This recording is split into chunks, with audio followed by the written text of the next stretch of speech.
एक तरफ तो डेंगू को लेकर एक अच्छी खबर आई है कि अगले साल तक भारत में डेंगू की वैक्सीन आ सकती है, लेकिन उसके साथ साथ ये महीना डराने वाला है।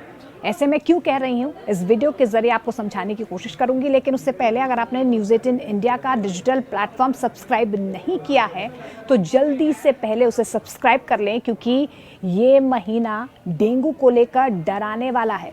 स्वास्थ्य मंत्रालय की तरफ से कहा गया है कि इस साल 30% अधिक डेंगू के केस जो हैं वो सामने आ सकते हैं।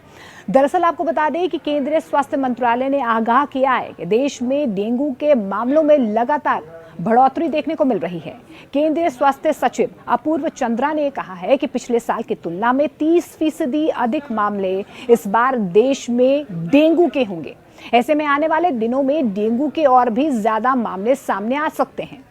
स्वास्थ्य सचिव ने यह बताया है कि मौजूदा वक्त में देश के दक्षिणी और पश्चिमी राज्यों में डेंगू के केस अधिक मिल रहे हैं, जिसका उत्तर भारत की ओर बढ़ने की आशंका भी है, वो जताई जा रही है। अब कहां डेंगू के मामले बढ़ रहे हैं, ये आपको तफसील से बताते हैं। अपूर्व चंद्रा ने कहा है कि मॉनसून की दस्तक के बाद से देश के दक्षिणी हिस्से में डेंगू के केस अधिक देखे जा रहे हैं, यानी कि वहां पर ज्यादा केसेस आ रहे हैं। इनमें आंध्र प्रदेश, तेलंगाना, कर्नाटक और तमिलनाडु शामिल हैं। इसके साथ ही महाराष्ट्र, गुजरात के भी कुछ इलाकों में डेंगू के केस देखने को मिल रहे हैं। महाराष्ट्र की बात करें तो महाराष्ट्र में पिछले साल की तुलना में इस बार साल के पहले 7 महीनों में डेंगू के केस में 83% तक का उछाल दर्ज किया गया है, यानी कि 83% ज्यादा मामले सामने आए हैं।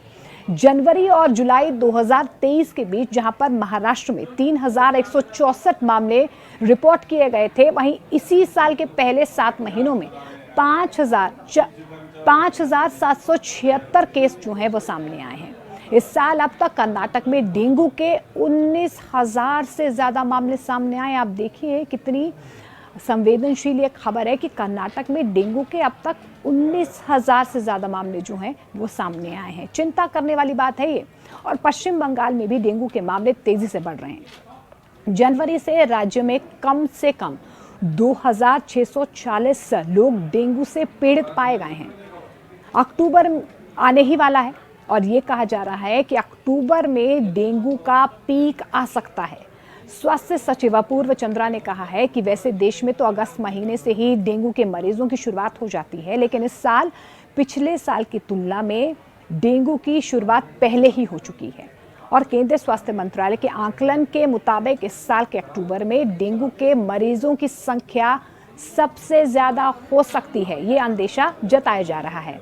इस समय उत्तर भारत के कई इलाकों में ये बीमारी अपने पांव पसार चुकी है। मृत्यु दर में कमी भी देखी गई है। आपको ये बता दें कि भारत में साल 1996 में डेंगू से होने वाली मृत्यु दर 3.3% थी, जो साल 2024 में घटकर 0.17% रह गई है, यानी कि मरने वालों का आंकड़ा घटा है। साल 2022 में भारत में 2.3 लाख डेंगू के मामले सामने आए हैं, जिनमें से 303 लोगों की मौत हुई। वहीं ये संख्या साल 2023 में बढ़कर 2.9 लाख हो गई और 485 लोगों की मौत हुई है। आंकड़ों के लिहाज से कहा जा रहा है कि पिछले साल की तुलना में 30% ज्यादा मामले होंगे, जो चिंता का विषय है। अब इस बीच जिस तरीके से डेंगू के मामले लगातार बढ़ रहे हैं, अब डेंगू की वैक्सीन को लेकर एक अच्छी खबर जो है वो सामने आई है। ये अच्छी खबर यही है कि अगले साल तक भारत में डेंगू की वैक्सीन आ सकती है।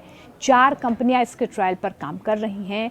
पहले और दूसरे फेज का ट्रायल जो है वो खत्म हो गया है। तीसरे फेज पर ट्रायल जो है वो लगातार जारी है। स्वास्थ्य मंत्रालय की तरफ से तैयारियां पूरी हैं। वैक्सीन का इंतजार किया जा रहा है और डेंगू के डंक से निपटने के लिए भारत पूरी तरह से तैयार है, यानी कि डेंगू से अब भारत डरने वाला नहीं है। आपको हमारी खबरें कैसी लगती है कमेंट सेक्शन में कमेंट कीजिए और देश दुनिया की तमाम बड़ी खबरों के लिए आप बने रहिए न्यूज़ 18 इंडिया के साथ।